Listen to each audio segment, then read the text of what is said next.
Hey everyone, and welcome to this week's edition of Laying the Leadership Foundation podcast. Stephanie and I are back this week with our special guest, Dr. Jeffrey O'Brien. Lots of hats that he wears. One of them, the one that we know of him with, is the NCAA Leadership Academy Workshop. But the one that he's probably most known for is being the Vice President at the Institute of Sport and Social Justice. So thank you so much for taking some time on this busy Friday, Jeff. Yeah, it's my pleasure. Look forward to chatting with you all.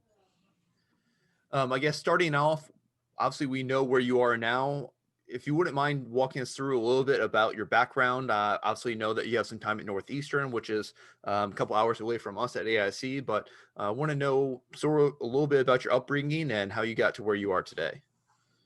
Yeah, sure. So I'm a proud upstate New Yorker from Rochester, and lived in Buffalo for 12 years. Go Bills! The AFC Championship coming up this weekend, Could be a good and one with the Chiefs. I hope so. I hope so. I think we have a team that could compete here. So we'll see. But what took me to Buffalo was college. So I went to Canisius College, which was right in downtown Buffalo, which seems like a million years ago now, and played football there, um, and really enjoyed that experience. But Canisius really affirmed a lot of values that I learned as a kid. Kind of growing up in a working class family, learned the values of, you lead and live by who you are and what you stand for. You be values led. Make sure people understand your character. Your words should mean something. Do what you say you're going to do. And certainly working class sensibilities of kind of earning your way through always stuck with me. And the thing that I wasn't even aware of, I can't say I was conscious of this when I went and chose to go to Canisius, was the Jesuit values around service. And so while I was raised Catholic, I would be misleading folks if I said that, oh yeah, when I went to Canisius, the Jesuit core values were really what drove me there. It was something I learned about and thought, oh wow, this is really fits in with what I've learned through my family, like being a good Mhm. neighbor, being a good citizen, helping other people. How can you be in service of others? It really resonated, based on the way I saw the elders in my family living and what they tried to teach us. And so that was a great fit and an unexpected fit. As I grew and matured, I started to see, wow, this is really helpful, this, kind of dynamic. And some of those lessons were, kind of what led me into the work that we do now, which is really in the realm of sport-based social justice.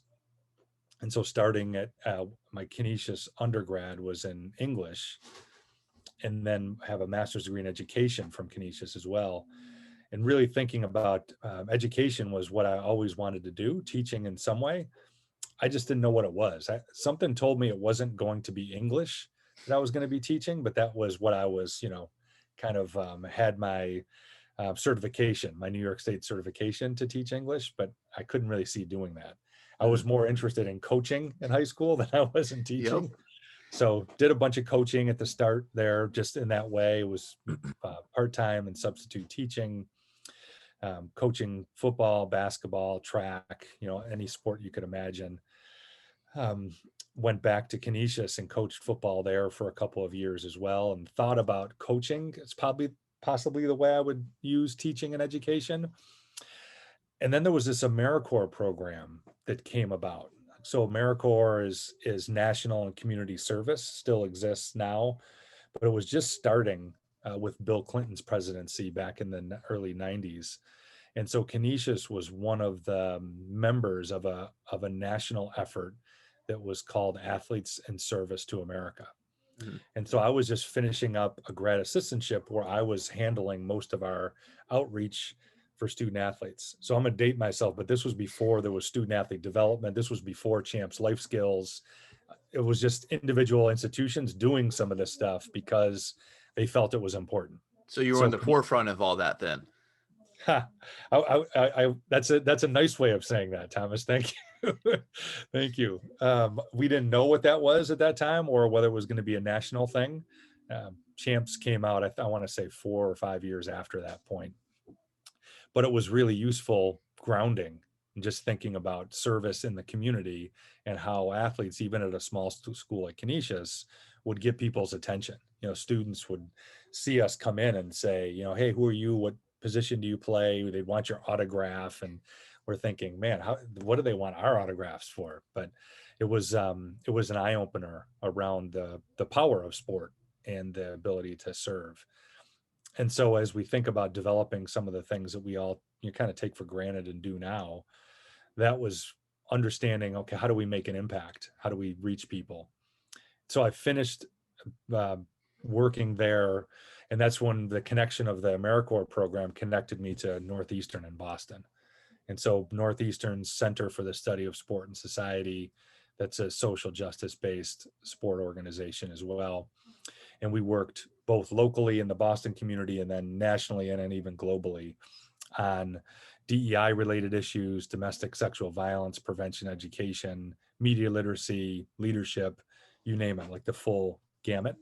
And that really was what the launching point was for me to really get deeply involved in a lot of this work that's considered leadership development and student athlete development oriented. And so since then, our work spans from professional sport organizations, college, even high school organizations, and military, both ours and abroad. And so there's been a million things that have happened in between that are all, kind of interesting life kind of paths that I'd be happy to expand on as you want to ask. Yeah, one of them for me, I know, I can't remember which podcast it was, but Stephanie sent it to me. I'm a big basketball fan. I grew up playing basketball, coached basketball at the collegiate level for a year before making the transition to communications. And I remember hearing a story about Greg Popovich, who's one of my favorite coaches. I think not only the basketball that he coaches is phenomenal, but he seems like an authentic person, someone who's willing to speak up, especially in times of social justice. And one of the interesting things I heard was Becky Hammond was actually one of the most outspoken people in that group. Can you talk a little bit about the barriers that she's breaking down and what she's been able to accomplish, but at the same time, how she was leading off the court as well? Yes. Yeah. Thank you. This was in 2014, 15, right in the aftermath of the Ray Rice video, really going viral and everybody seeing Ray Rice render his then fiance unconscious with a punch right to her face in an elevator in Las Vegas. And I think really shocked a lot of people. I mean, those of us who were in domestic violence work, it wasn't shocking. It was more, yeah, this is the work that people are doing and trying to prevent. But the general public seeing that, I think, was a peek behind the curtain that people were not looking for. And as a result, a lot of folks wanted to think about how they were addressing education and awareness around DV. And so the MBA was one of those groups, and we ended up training 19 of the MBA teams that season and helping front office. The basketball, our training group was basketball operations, which included president of basketball ops through the coaching staffs, trainers, anybody who was in and around the actual basketball operation. And the session with the Spurs was always stuck out just because of their reputation as an organization, as you mentioned, Pop's reputation, and the timing is always special with these things. And so we had a session scheduled for them the morning after they lost a game at the buzzer to a team that was pretty bad. I think it was a team that maybe had 10 wins all season. And so I think what the coaches and Pop, what they were feeling was their team, the Spurs, just didn't show up that night, and they got beat because they should have got beat based on the way they played. So we sat out in the waiting room for an extra, I don't know, 45 minutes or so after our session was supposed to start, because they were taking the players through a grueling film session about the game the night before. And so all of the people we're going to train are sitting in this film room. So they had already been there for 2 hours. And so you can imagine, like, the room smelled like, people for all that time, and everybody was salty, and nobody, it was one of those, it was hilarious. I wish we had video of it. And so I kind of make a joke at the beginning saying, "Hey, is everybody happy to be here?" And it was Pop looked up and said, "You want the real answer?" And I said, "Yeah, sure." And he's like, "No, we're not happy to be here." And I'm just thinking he was drawing a line in the sand around, okay, what do you got for us? And so it was a good challenge for us to say, okay, here's the thing we would say. We're going to make a bet that this is going to be valuable use of your time, and the information we're going to discuss, you're going to be able to use to enhance the culture of your organization. And so we'll ask you at the end of this whether that was true or not. And he just kind of looked like, okay, you know. And so then we get started, and the first thing we do is ask a question about leadership. And so for us, all of these social justice topics, whether it's DV, anti-racism work, comes down to moral courage, leadership. And so we start off with a discussion about leadership. Say, hey, what does it mean to be a leader? What are some characteristics of being a good leader? And this is right, minutes right after Pop said, we're not happy to be here. So you can imagine crickets, right? It's nothing. Everybody's just staring at us. We're staring back. But what they didn't know that this wasn't our first rodeo. So we were just somebody's going to talk sooner or later. So Becky, who you mentioned, Becky Hammond, this is her first season on the bench as a coach in the NBA. First woman, first season. So she's the new kid on the block, and she's the only female there. She's the one who broke the ice. And I remember thinking to myself, wow, what incredible courage and leadership, that you're the one who spoke up here, in this moment. And so she started talking about leadership, and then slowly but surely everybody else did. And I could see Pop starting to look around like, hey, wait a minute, this is actually pretty good. So he starts chiming in too. And so we end up, this session, because of Becky's leadership, ends up turning around, having a really good engagement, that they actually asked us to stay longer than the time we had to talk through the policies they had in place or not, around DV, in their organization.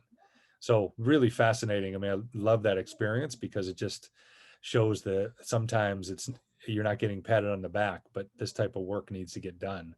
Mm-hmm. And the example that Becky sent there, and you see with her ability and skill, if she wasn't a female, she'd be a head coach already. Yep. And so I'm hoping it'll happen soon, because she's going to be really good and really successful when she does get that opportunity. Those sessions are always the best ones, where they come in, they don't want to be there. They're just like, no, I'm not. I'm just going to sit here, get through it until whenever this is over. And then they end up really interacting and getting something out of it. Those are incredible workshops and sessions to have. Yeah, you really feel accomplished, don't you? Yeah. That when you know people were really not happy to be there, or antagonistic even in some cases, or challenging, and when you can turn them around, that feels like a really good win for justice, doesn't it? Absolutely. And to go along with, difficult audience or population, you've worked with the military, and both US and abroad. So how did that come about? How does that fit in with your social justice, especially since you've used sport as that vehicle for so long? How did that transition into the military come about? Yeah, sure. Interesting story is that all the work that we have been doing in this organization, using the power of sport to try to kind of raise awareness about all of these social justice and leadership related issues, got the attention of an individual who was working on behalf of the sergeants major of the United States Marine Corps, and said, hey, this kind of hook of leadership, like talking about these issues from a leadership perspective, like hey, you have a leadership responsibility here to address these issues. They felt that, I think this would really resonate with the Marines. And so you think about all of our branches of service, the Marines are, kind of have that reputation as the toughest, the, kind of the most eager fighters, the tip of the spear type of, kind of imagery you think of when you think of the Marines, first ones in, last to leave type of thing. And so, we agreed and thought, yeah, that the people who work in sport are highly competitive. A lot of people have leadership skills, some don't, but a lot have leadership skills, but also have a lot of this competitive fire. Similarly, in the Marine Corps, you have a mindset, like a mentality and mindset, where it's like a team in some way, shape, or form, and they have certain missions that they're working really hard to try to learn and compete to win. I mean, different contexts, obviously, very different contexts if we're talking about war, but the mentality of people in both of those spaces isn't always disparate. It's probably more common. So it made a lot of sense. So the biggest thing we needed to do was just understand the culture more, and so we could make sure the content was relevant. Right? Like, so if a lot of what we do is scenario based, in the sports space, so knowing that space, it was easy to create scenarios around, if you find yourself in this type of position and you see a teammate doing X, let's talk through what you could do. Why is that behavior problematic? What can you do about it? So those kind of basic tenets would still be there. If you see a fellow Marine doing X, why is this behavior problematic? And then how can you address it? What we needed to learn as civilians was military and specifically Marine Corps context. Because working with the military groups, you learn very quickly, if you're dealing with Marines, you don't use the term soldier. Right? Soldiers are people in the Army, and sailors are in the Navy, right? Like that type of thing. But they remind you when you work with those groups that no, we're Marines, we're not soldiers. But so anyway, that's a long way of saying starting to work with their leadership, because they saw the connection that dealing with these issues are leadership issues, not what rank you have on your sleeve, but just you have to have a sense of leadership to be able to have the courage to do this. So I may be a private, but if I'm out with a bunch of fellow Marines and I see them about to do something that I know is not okay, do I have the courage and leadership to step up and address it? Or am I just going to let them do it? That type of thing. And so it went really well. We worked with our Marine Corps for 15 years or so. And as an organization, we started going back and working more specifically with college and professional sport about 5 or 6 years ago, just because we felt like we were spread way too thin. We were working with high school teachers, middle school students, Marines, the full gamut. And what we wanted to do was be much more specific to the sport audience. But that work has been really rewarding. Yeah, I can only imagine. And I mean, so you go from working with all these different militaries and, like you said, organizations from middle school all the way up to professionals. How did you really start your career with the NCAA, especially the Leadership Academy Workshop, which we're a part of? Yeah, sure. So as an organization, we had everything we had done, as I was talking about, had been grounded in leadership, and understanding leadership. And what we didn't have was a separate, as an organization, this was probably 2012. What we didn't have was a specific leadership development program for people. And so, given how much of what we did in all these other realms was grounded in leadership, several of our partners would always say, hey, do you have a full-blown leadership program that we can, kind of learn from, that we can take? And we didn't at the time. So we started developing it. And a couple things happened. I was getting ready to go back. I wanted to get a terminal degree, a doctorate. And I said, you know what I'm going to do? I'm going to start this doctoral program, and I'm going to focus all of my studies on leadership development. So I'm going to use the structure of all the coursework and the comps and the dissertation on leadership development. So by the time I'm done with this program, I'll have developed a academic rigor and expertise to match up with the practitioner expertise that I had gained by doing this type of work over years.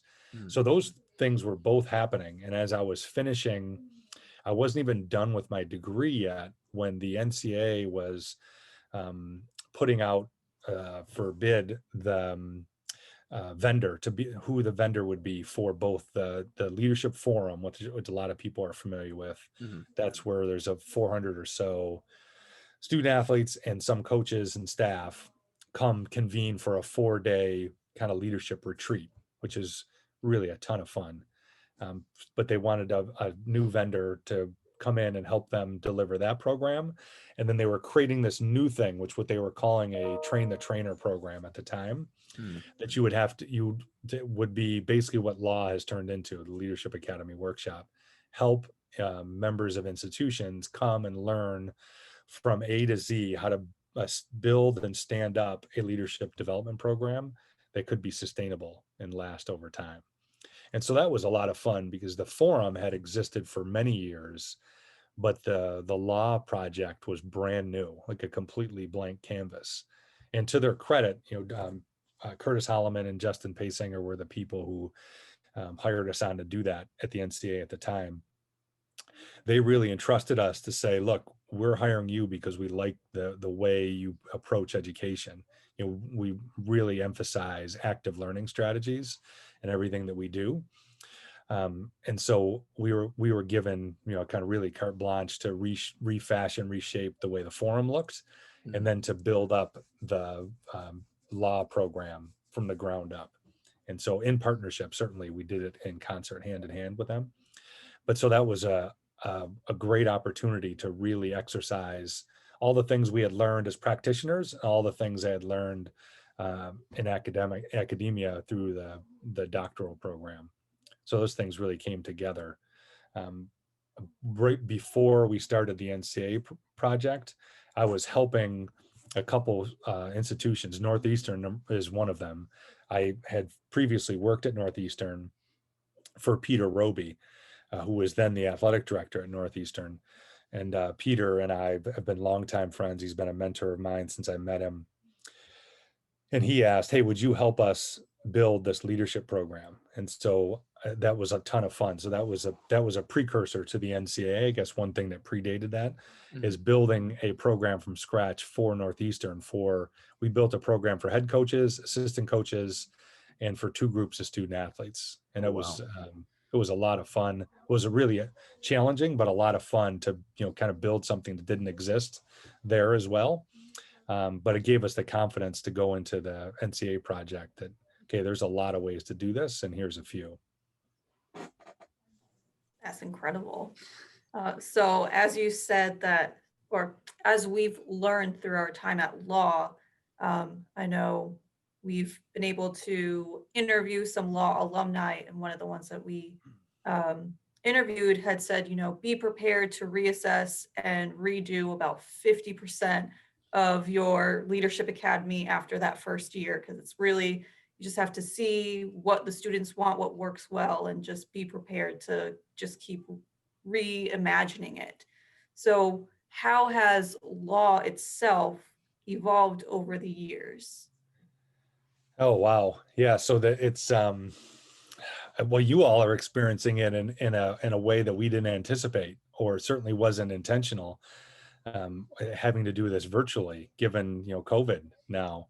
But it one of the things that we have prided ourselves on is really starting anew each cycle, right? Like, so the first cohort, give you an example, the first cohort, that if you looked at the content and focus areas of the first cohort versus what you're receiving, I mean, the content is, probably 70% different, so it's what you hope one of the foundational tenets of the law project is growth mindset, as you both know, and thinking about operating from a growth mindset, which means you keep on learning, right? Like you keep on reassessing what you do and learn from it.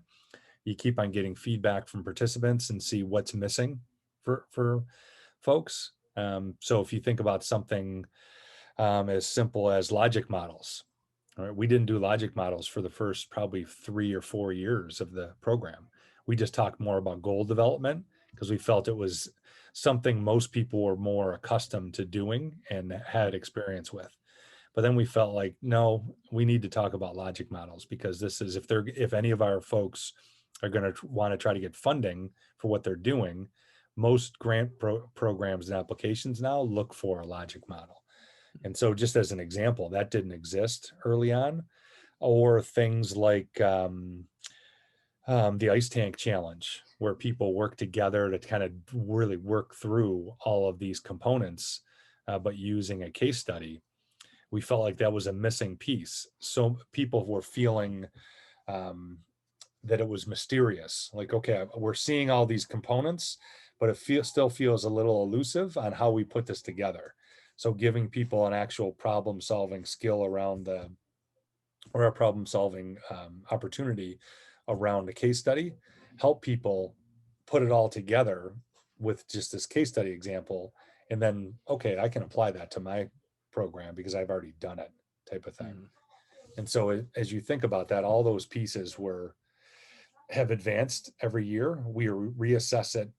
And one of the activities, it's interesting, one of the activities our team does at the start of development before every year is just start with a blank piece of paper and say, okay, a leadership development program where we're teaching other folks to try to build this up. What are the components? What needs to be in it?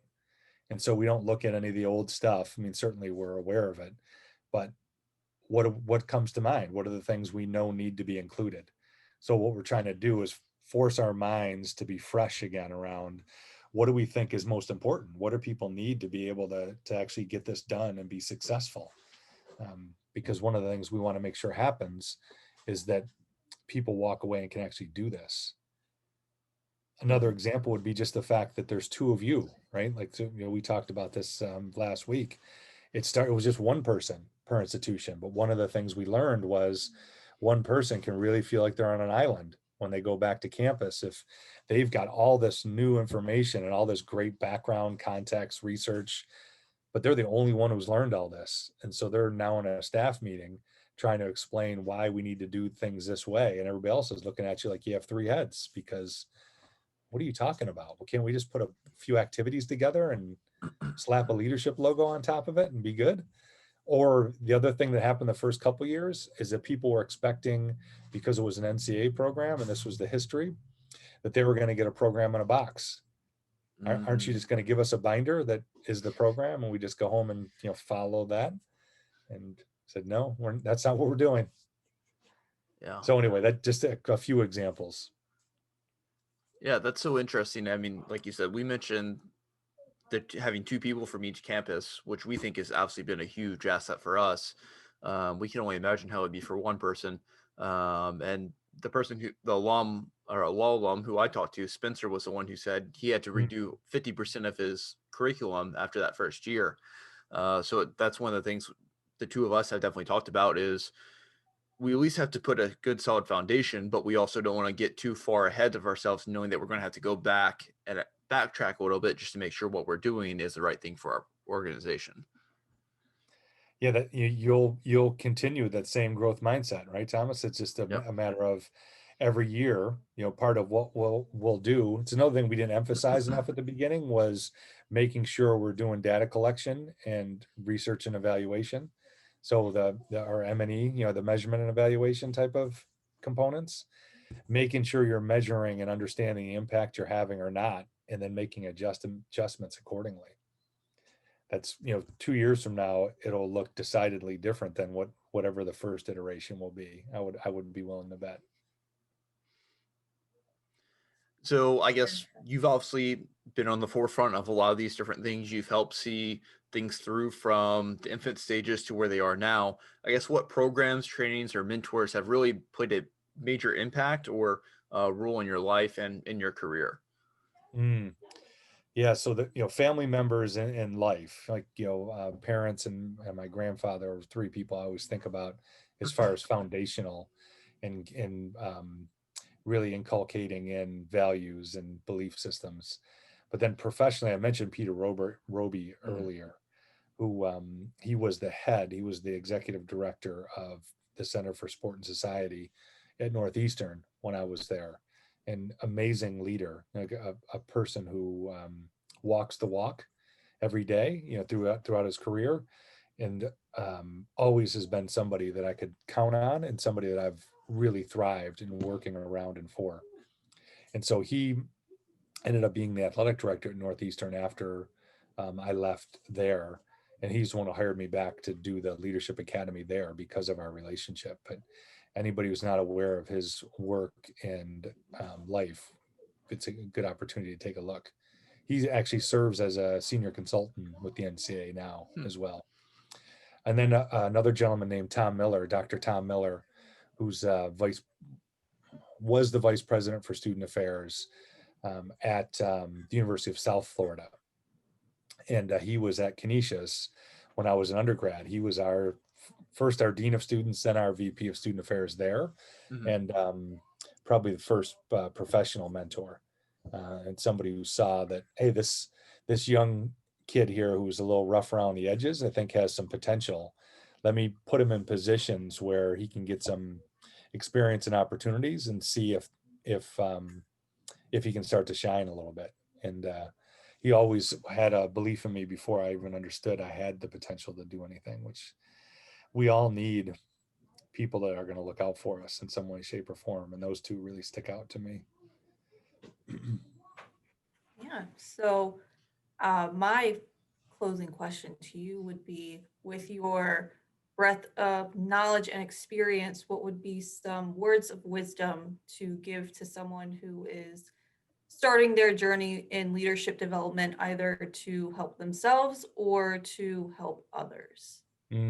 Yes. Yeah. Thank you. I mean, to me, one of the most important things any of us can do is continue to be a learner and continue to be a sponge. I mean, you can see behind me, I'm a bibliophile. Like, so, the English major part of me, I always want to read, but just soak up information however you get it. Podcasts is a great way that I've really caught on to, like, listening while I'm running in the morning or something like that, watching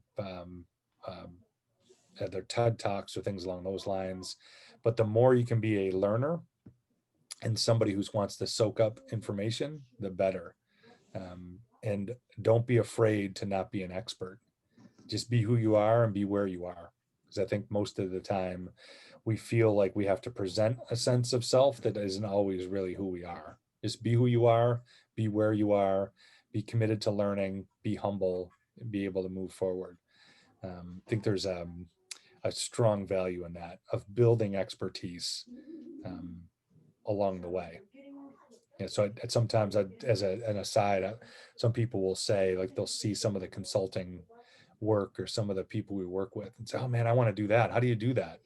And I was like, well, in 1993, I started, you don't do this overnight, right? So it's Right. one of those things of, what have you done for yourself to build up along the way? And you mentioned, Stephanie, the others, just making sure you stay focused on relationships and people along the way. Don't use people. Well, I think that's a fantastic spot to end with that fantastic advice. So we appreciate you joining us today, Jeff, and we look forward to starting our second module of law here next week. So once again, thank you so much for not only joining us here, but helping start this program as well. Yeah, my pleasure. Look forward to, I enjoyed it today, first of all, and then look forward to seeing you all in less than a week for module 2. We'll see you then. All right. Thank you.